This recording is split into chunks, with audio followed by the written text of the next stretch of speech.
साथियों, आप में से कई लोगों को पता होगा कि जो हमारा सूचना का अधिकार, जो राइट टू इंफॉर्मेशन एक्ट है, वो संशोधित कर दिया गया है और बहुत ही बुरी तरीके से उसको कमजोर करने की लगातार कोशिश चल रही है केंद्र सरकार की।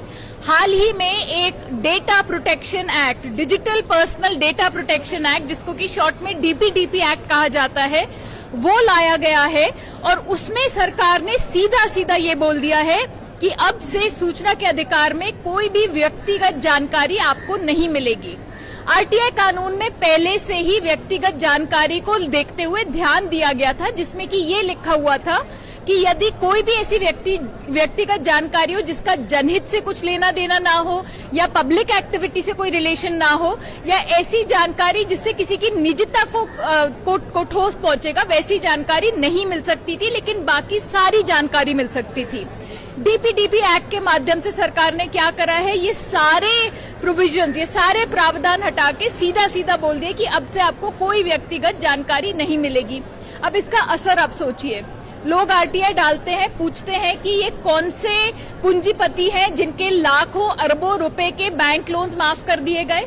आफ्टर ऑल, जब वो बैंक लोन माफ होते हैं तो आपके और मेरे टैक्स पैसे से उनकी भरपाई होती है।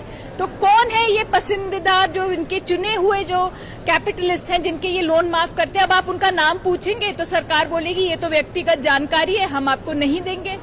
हम जानकारी मांगना चाहते हैं कि भाई किस किस को राशन नहीं मिला, किस किस को नरेगा में वेजेस नहीं मिले, क्योंकि अब संघर्ष तो तभी कर पाते जब आपके पास जानकारी हो। सरकार बोलेगी ये तो व्यक्तिगत जानकारी है, हम आपको नहीं देंगे।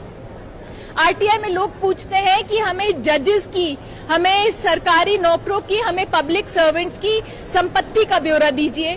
भाई कितना पैसा है, कितनी जमीन है, कितनी गाड़ियां हैं? कहीं ऐसा तो नहीं है कि जो उनके नॉन सोर्सेज ऑफ इनकम है उससे बहुत ज्यादा उनके पास संपत्ति है? कल को आपको बोला जाएगा कि आपको संपत्ति का ब्यौरा नहीं मिलेगा।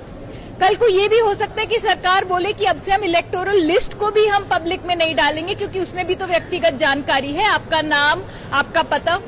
तो इस तरीके से यदि ये कानून जो ऑलरेडी संशोधित हो चुका है, इसको अगर वापस नहीं लिया गया तो आज से बहुत मुश्किल हो जाएगा हमारे सूचना का अधिकार का हमारे लिए इस्तेमाल करना और सरकार से जवाबदेही मांगना।